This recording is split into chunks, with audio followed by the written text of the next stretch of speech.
Your dad probably didn't go to college. Maybe he worked at a factory, drove a truck, or just opened some small shop in a town nobody's heard of. And somehow he bought a house, raised a family, took vacations, built a life. You have a degree, you're working 50 hours a week, you listen to podcasts about financial freedom while commuting to a job you don't love, and you still can't afford a down payment.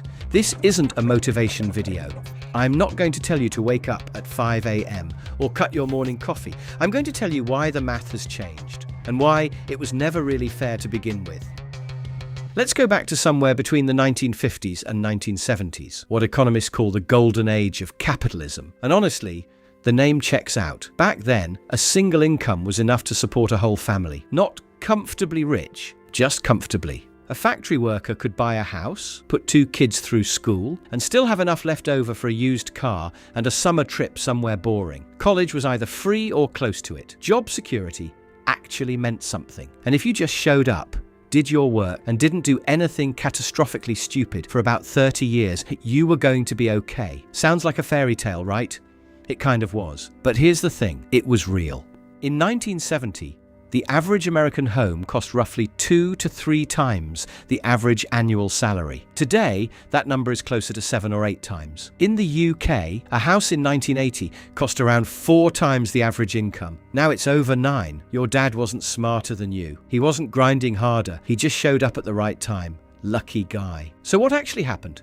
How did we get from there to here? 3 things broke roughly at the same time. Housing went completely off the rails. Prices kept climbing while salaries quietly stopped keeping up. Your dad saved for 2 years and bought a house. You save for 15, and by the time you have enough for a down payment, the house costs even more than when you started. It's like running toward a finish line that keeps moving every single year. Education turned into a debt machine. In 1980, a year at a US public university cost around $800. Today, it's over $10,000.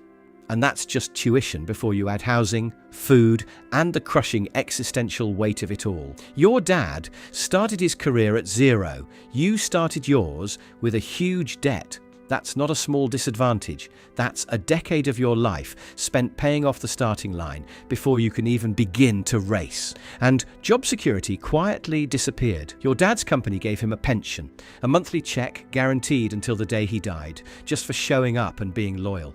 You get a flexible work environment, which sounds modern and cool until you realize the flexibility is entirely theirs. And here's the part that should make you genuinely angry. All of this happened while workers were producing more than ever. Since 1979, US productivity went up by roughly 60%. Wages, about 18%. Workers got more efficient. They just didn't get paid for it. The money went somewhere. We'll get to that. Okay, so wages are stagnant, housing is a trap, and education is basically a subscription service you can never cancel.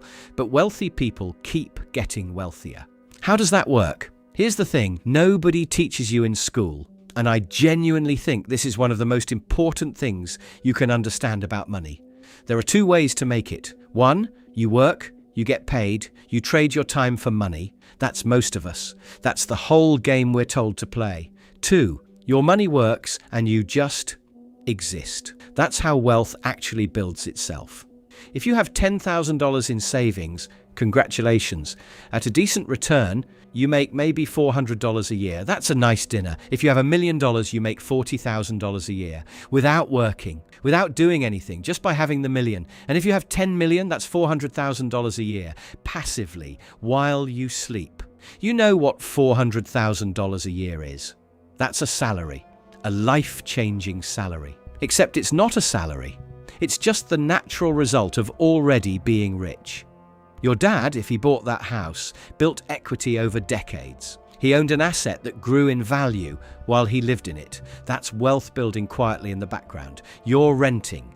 Your rent is someone else's mortgage payment. Every month, you're making your landlord wealthier and starting from 0 again. It's not that wealthy people work harder or think smarter. It's that they're playing a completely different game, and nobody handed you the rule book. Now, I already know what some of you are thinking. What about self-made billionaires? What about people who started from nothing and built empires? Yes, they exist. They're real. And they're used against you constantly. Every time someone brings up structural inequality, someone else points to a billionaire who grew up poor as proof that the system works, that if you just want it badly enough, you can make it. This is called survivorship bias, and it's one of the most effective tools for keeping people from asking uncomfortable questions. We celebrate the one person who made it. We don't talk about the 10,000 people with the same talent, the same drive, the same hunger, who didn't. They're just not interesting enough to make a documentary about. Think of it this way. If you put 10,000 people in a room and told them all to flip a coin 10 times, statistically around 10 of them would get heads every single time.